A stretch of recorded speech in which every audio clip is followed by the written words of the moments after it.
우리가 계속해서 요한계시록 2장부터 3장까지 말씀을 살펴보고 있습니다. 요한계시록 2장부터 3장까지 말씀은 요한이 아시아에 있는 7교회에 보낸 편지의 내용들을 다루고 있어요. 오늘은 특별히 라오디게아 교회에 보낸 편지의 내용을 다루게 되는데, 이 라오디게아 교회는 7교회 중에서 마지막 교회입니다. 그래서 어떤 내용들을 예수님께서 편지로 보내셨는지, 요한이 보냈는지 살펴보고 이를 통해서 우리가 함께 은혜 받았으면 좋겠습니다. 먼저 15절과 16절 말씀 같이 한번 읽어볼까요? 내가 내 행위를 아노니 내가 차지도 아니하고 뜨겁지도 아니하도다. 내가 차든지 뜨겁든지 하기를 원하노라. 내가 이같이 미지근하여 뜨겁지도 아니하고 차지도 아니하니 내 입에서 너를 토하여 버리리라. 오늘 보면 이렇게 시작하죠. 내가 내 행위를 아노니. 안다라는 단어는 요한계시록 2장과 3장에서 가장 많이 등장하는 단어 중에 하나입니다.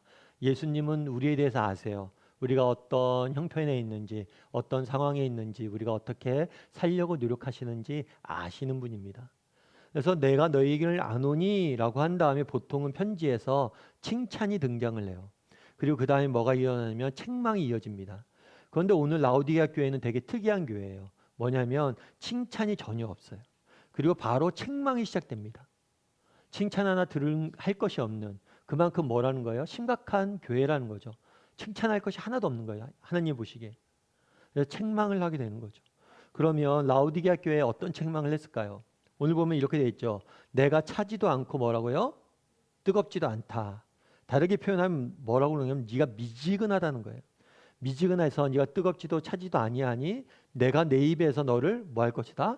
토하여 버릴 것이다. 뱉어버릴 것이다.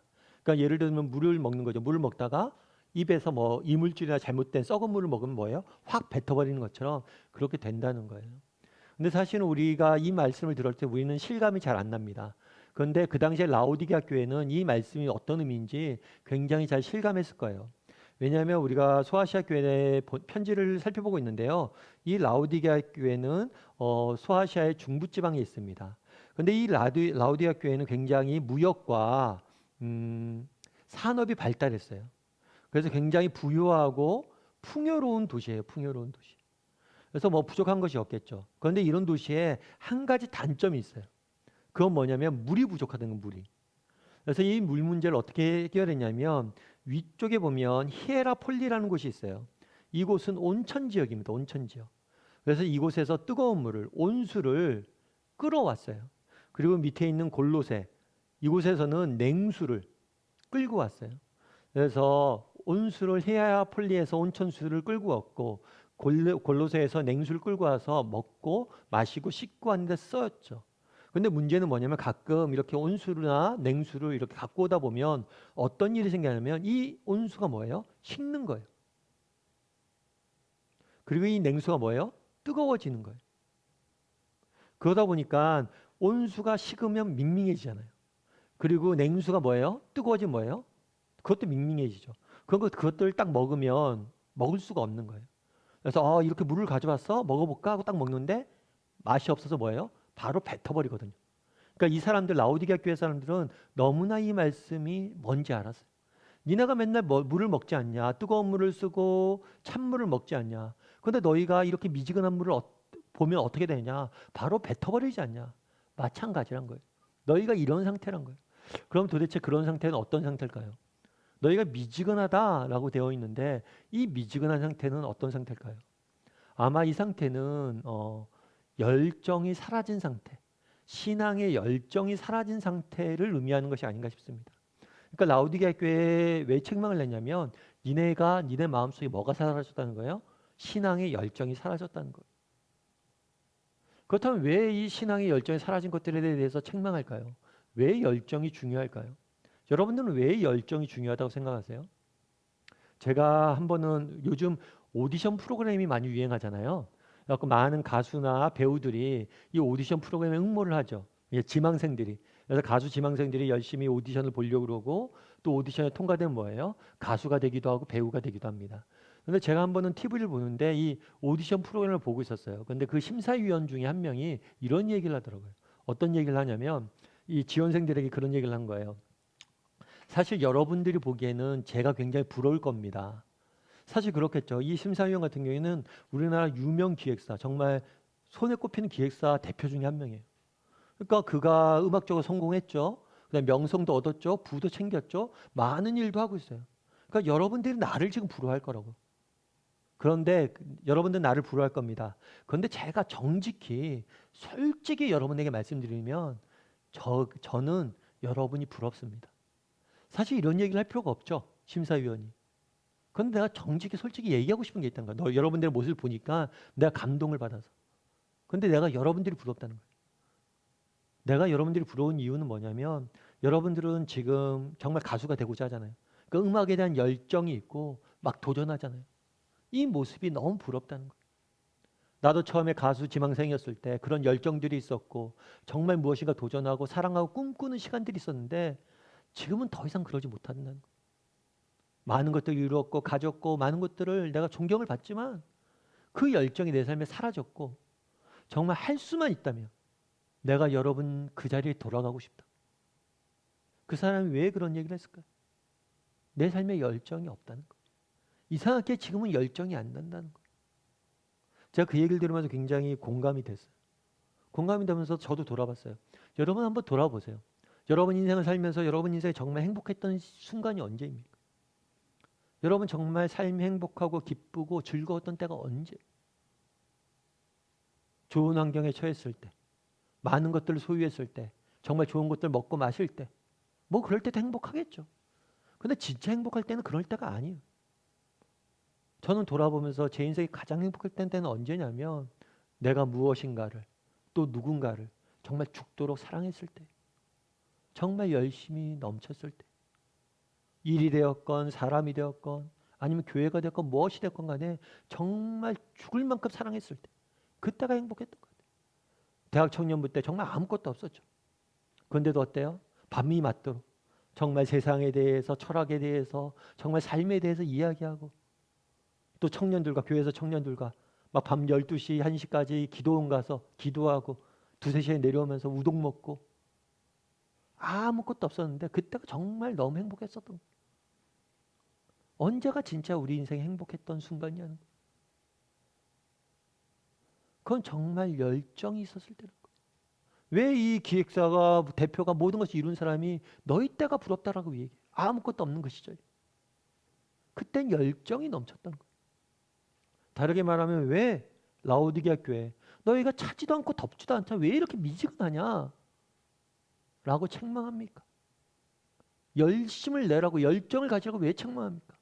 왜냐하면 열정이 사라지는 순간 우리의 삶에 뭐가 기쁨이 행복이 사라지기 때문이에요. 노만 빈센트 필이라는 박사님이 계세요. 이 박사님 뭐라고 얘기하냐면 많은 사람들이 수명을 채우기 전에 여의고 늙고 지쳐간다.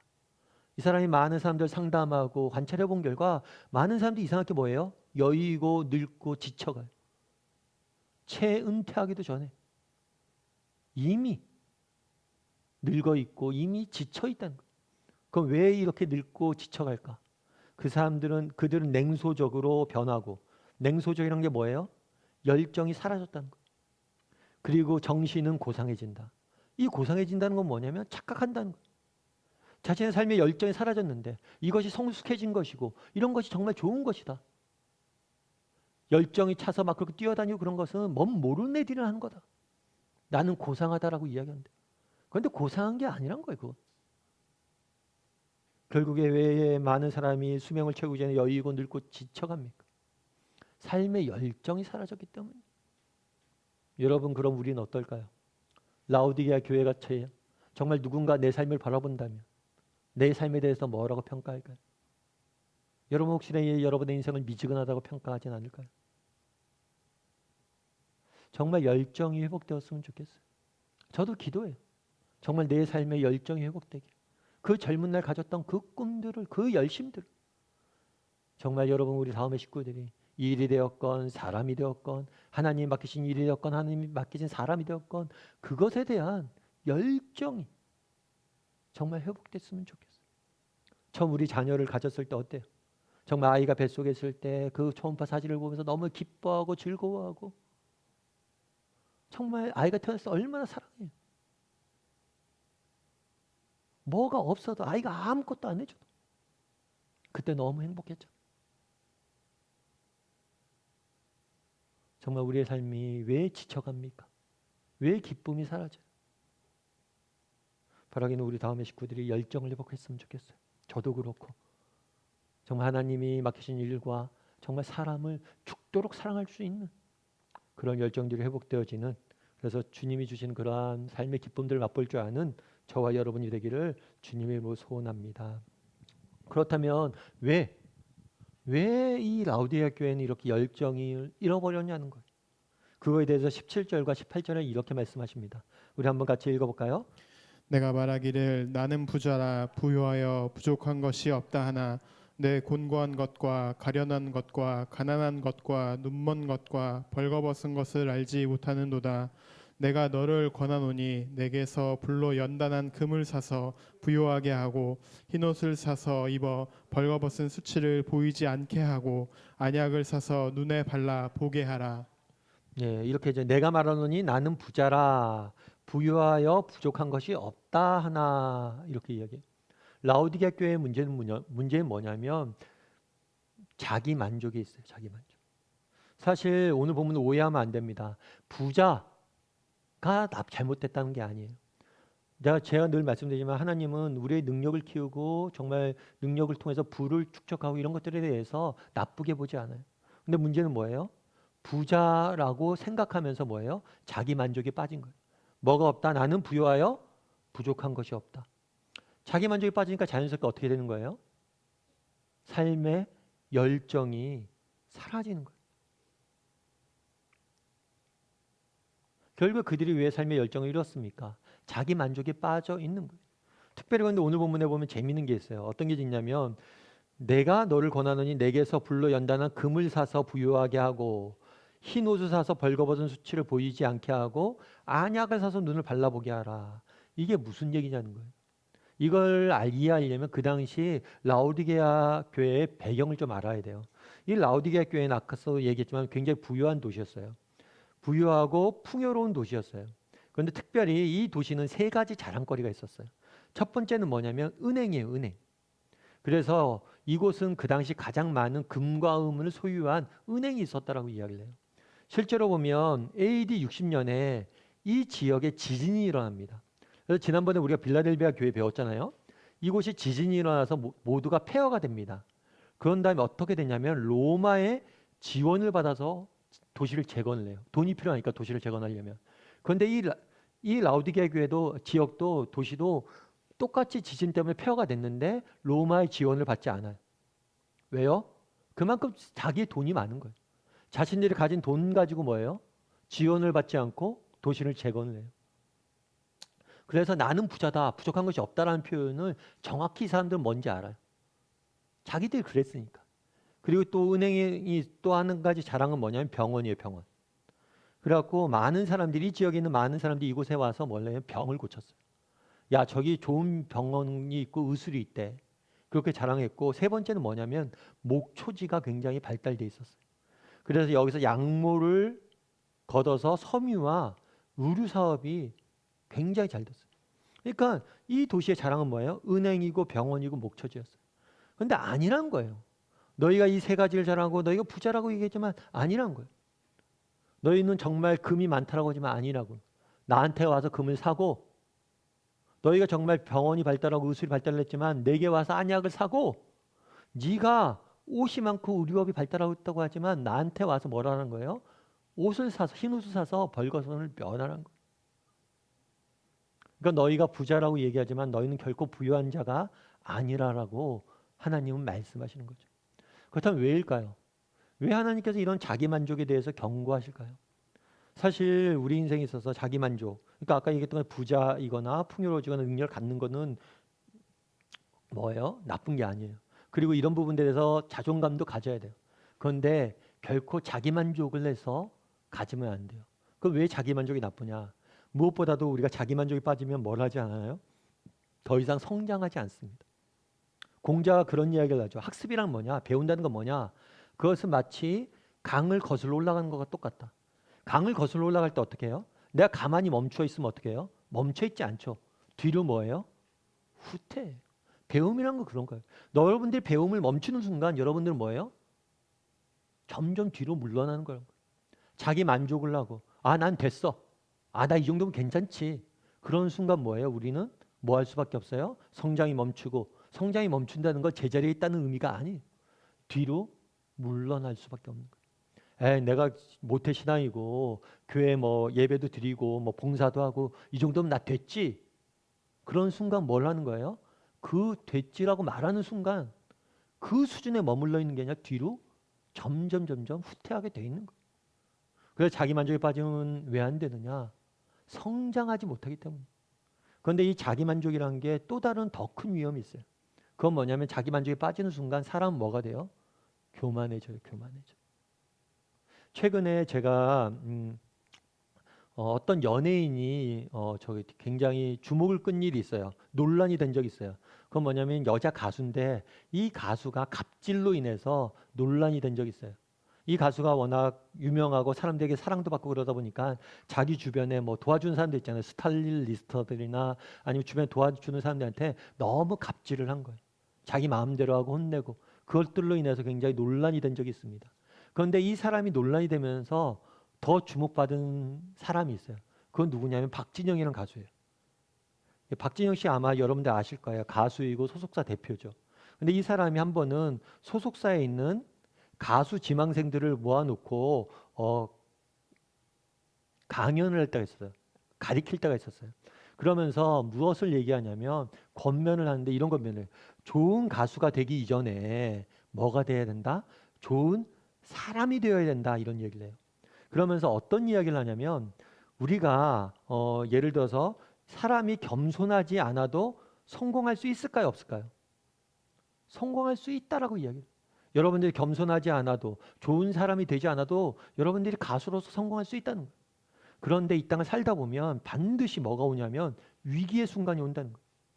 위기의 순간이 왔을 때 여러분들을 정말 도와줄 것은 뭐냐면 주변에 있는 사람들이라는 거예요. 그래서 여러분들이 진짜 좋은 가수가 되기 전에 좋은 사람이 되고 여러분 주변에 있는 사람들에게 진심으로 감사할 줄 아는 사람이 되라고 이 이야기를 했다는 거예요. 참 제가 이 이야기를 들으면서 참 공감이 많이 됐어요. 그날에 너희가 자기 만족에 빠지지 말라고 이야기합니다. 자기 만족에 빠지는 순간 뭐예요? 내가 최고고 나는 부족한 것이 없고 내 주변의 사람들 도움 안 받아도 괜찮아 라고 생각하는 순간 인간은 교만해진다는 거예요. 교만해지면 어떻게 됩니까? 하나님을 더 이상 의지하지 않고 다른 사람에게 더 이상 감사하지 않아요. 주변에 사람들이 없어지고 하나님이 내게 없어져요. 그런데 인생을 살다 보면 그러냐는 거예요. 박진영 씨의 말처럼 인생을 살다 보면 내 혼자 힘으로 그렇게 부유하게 살 수 있습니까? 아니에요. 위기도 만나고 정말 하나님의 도움 없이 사람들의 도움 없이 나는 살아갈 수 없는 존재. 그런데 지금 라디오 교회가 어떻게 생각한 거예요? 나는 부자고 괜찮다. 나는 어떤 사람도 도움 필요 없고 하나님의 도움도 필요 없다는 거예요. 그래서 문제가 생기는 거예요. 그래서 열정이 사라지는 거예요. 그래서 자기 만족에 대해서 이렇게 경고하는 겁니다. 바라기는 우리 다음의 식구들이 정말 나는 이런 자기 만족에 빠져 있는 사람은 아닌지 돌아봤으면 좋겠어요. 그럼 내가 자기 만족에 빠져 있는 사람인지 아닌지 돌아볼 수 있는 중요한 잣대가 있어요. 우리 중에 누가 교만한 사람이 있겠어요? 그리고 실제로 교만한 사람은 교만해도 자기가 교만하다고 생각하지 않죠. 그럼 내가 자기 만족에 빠져 있는지 교만에 빠져 있는지 아닌지 보는 잣대가 있어요. 그 잣대는 뭐예요? 아까 이야기한 거 똑같아요. 박진현 씨가 얘기한 원리랑 똑같은 것 같아요. 전혀. 다른 사람에게 내가 정말 감사하고 있는가? 그리고 하나님에게 감사하며 하나님을 의지하고 있는가? 만약 이것이 없다, 그럼 난 이미 교만해진 거예요. 정말 여러분 주변에 있는 사람들, 정말 여러분 가족들, 일터들, 그리고 여러분 주변에 여러분들 도와주는 사람들에 대한 감사가 있는지, 가정에서 우리 가정을 섬기는 우리 아내에 대한 감사들이 있는지, 어머님에 대한 감사가 있는지, 자녀들에 대한 감사가 있는지, 또 나는 얼마나 정말 일을 하기 전에 하나님 앞에 기도하고 하나님을 의지할 줄 아는 사람인지 돌아보세요. 그러면 우리는 내가 누구인지 알 수 있습니다. 바라기는 우리 다음의 식구들이 우리는 자기 만족이라는 혹시 함정에 빠져 있지는 않은지 돌아볼 수 있었으면 좋겠어요. 특별히 이 자기 만족이라는 함정은 누가 잘 빠집니까? 열심히 산 사람들이 빠져요. 왜냐하면 열심히 노력해 왔잖아요. 신앙도 열심히 해왔고 내가 어떤 직분자도 됐고 내가 얼마큼 열심히 해왔던 달려왔던 사람들이 빠지는 거예요. 야, 이제 됐다. 나 정도면. 그러지 않았으면 좋겠어요. 마지막까지 굶주린 사람이 되었으면 좋겠습니다. 그래서 자기 만족에 빠지지 아니하고 늘 하나님을 의지하고 또 다른 사람에게 진심으로 감사할 줄 아는 저와 여러분이 되기를 주님의 이름으로 소원합니다. 이 라우디게 교회가 지금 어떻게 했어요? 열정이 사라졌어요. 그 이유는 뭐라고 했어요? 자기 만족 때문이죠. 그런데 이 라우디게 교회에 소망이 있는 이유가 있어요. 회복할 수 있는 이유가 있어요. 그거 뭔지 좀 계속해서 성경을 살펴봤으면 좋겠는데요. 우리 14절 말씀을 좀 같이 한번 살펴보면 좋을 것 같습니다. 14절 말씀 같이 한번 읽어볼까요? 라우디아의 교회 사자에게 편지하라. 아멘이시오 충성되고 참된 증인이시오 하나님의 창조의 근본이시니가 이르시되. 예, 편지는 늘 제일 앞에 나오는 게 뭐냐면 소개예요, 소개. 소개하는데 이 예수님에 대한 소개가 교회마다 교회에 따라서 다르죠. 그런데 오늘 본문에 뭐라고 되어 있냐면 여기서 근본이신 이는 예수님이죠. 하나님의 창조의 근본이신, 다르게 표현하면 예수님 누구란 거예요? 이 세상 모든 만물을 창조하신 창조주 되신다는 거예요. 뿐만 아니라 예수님은 누구예요? 충성되고 참된 증인이다. 그러니까 하나님의 말씀을 증거하는데 진실되고 충성되다. 그래서 이 말씀 다르게 뭐라면 진실되다, 신실하시다 라는 의미예요. 하나님은 예수님은 누구세요? 이 세상 모든 만물을 창조하신 창조주세요. 뿐만 아니라 예수님 누구세요? 진실하시고 신실하신 증인이세요. 정말 우리에 대해서 늘 진실하시고 신실하시고 우리를 진실되이 돌보시는, 항상 한결같이 돌보시는, 신실하신 한결같이 돌보시는 그런 분이심을 보여주는 거예요.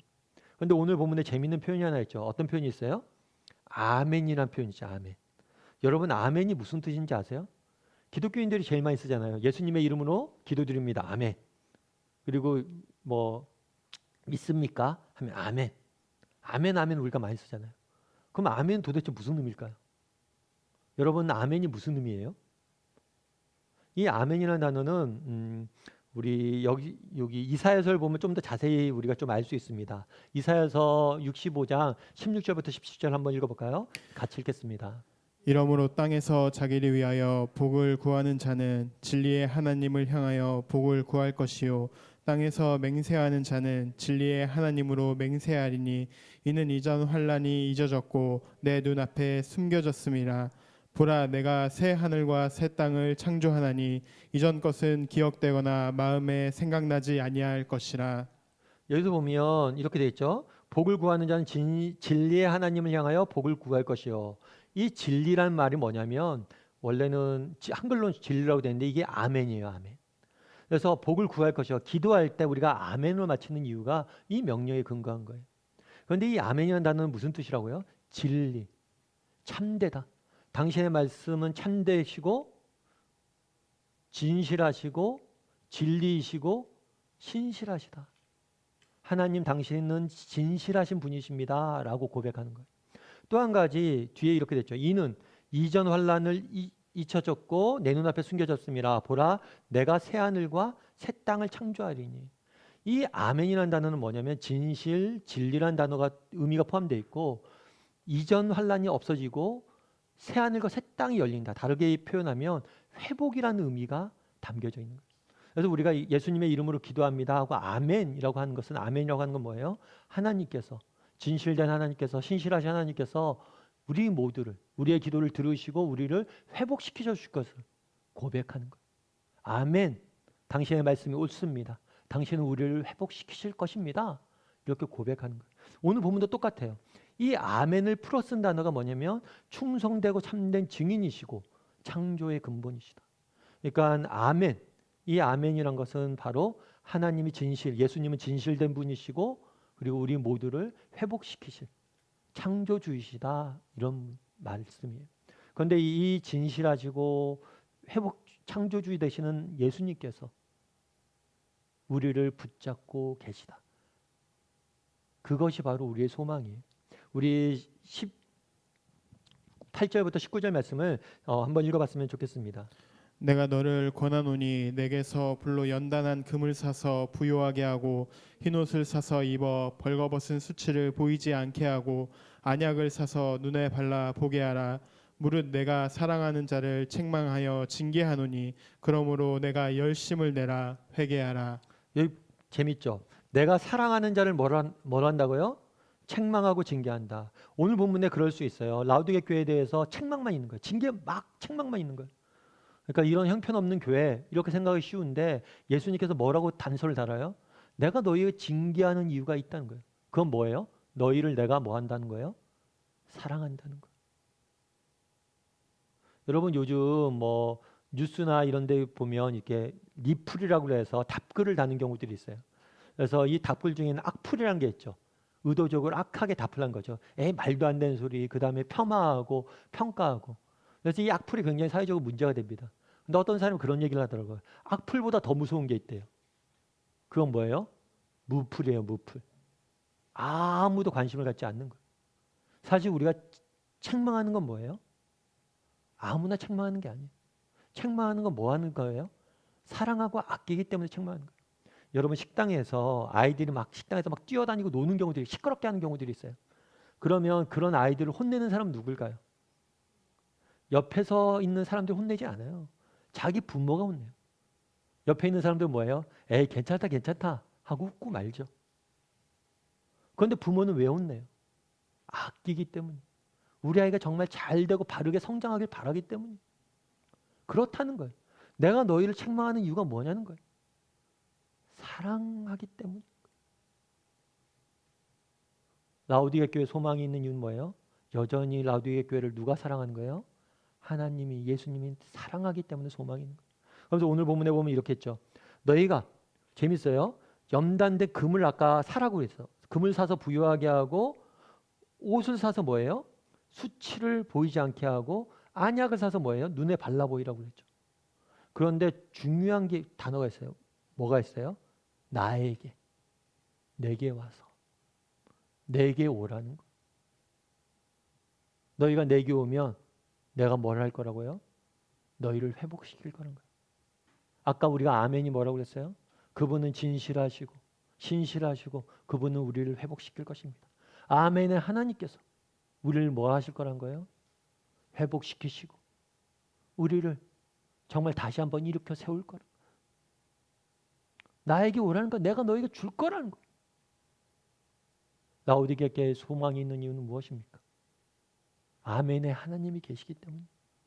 그 아멘의 하나님에게 나가기만 하면 그분이 우리의 모든 것들을 회복시킬 거예요. 우리도 마찬가지예요. 우리에겐 누가 있다고요? 누가 계세요? 우리에겐 아멘의 하나님이 계십니다. 그분 앞에 나가기만 하면 그분이 우리를 회복시킬 거예요. 우리 살다 보면 그런 경우들도 있죠. 정말 우리 살다 보면 내 자신의 부족한 모습을 보일 때가 있어요. 그래서 내가 내가 나한테 실망하고 나 자신조차도 내가 싫어질 때가 있어요. 또 살다 보면 정말 인생의 어려운 문제를 만날 때가 있습니다. 그래서 정말 그 문제로 인해서 더 이상 정말 어쩔 수가 없네. 내가 이때까지 많은 어려움들이 있었지만 정말 이거 너무 힘들다. 이렇게 느껴질 때도 있어요. 그리고 우리 환경을 보니까 주변 상황들을 보니까 더 이상 소망이 없는 경우들도 보여요. 그럴 때라도 우리에게 소망이 있는 이유는 무엇입니까? 우리에게 누가 있어요? 아멘의 하나님이 계시기 때문에. 그분에게만 돌아간다면 그분이 우리를 회복시킬 것이기 때문입니다. 제가 늘 말씀드리지만 우리의 한국 교회에 대한 여러 가지 이야기들이 많아요. 하지만 우리에게 소망이 있는 이유는 우리가 아니라 누구예요? 우리 교회를 붙잡고 있는 한국 교회를 붙잡고 있는 하나님. 그분에게만 돌아가면 그분이 회복시킬 거예요. 아멘의 하나님. 그래서 우리가 기도할 때마다 아멘이라고 이야기하는 겁니다.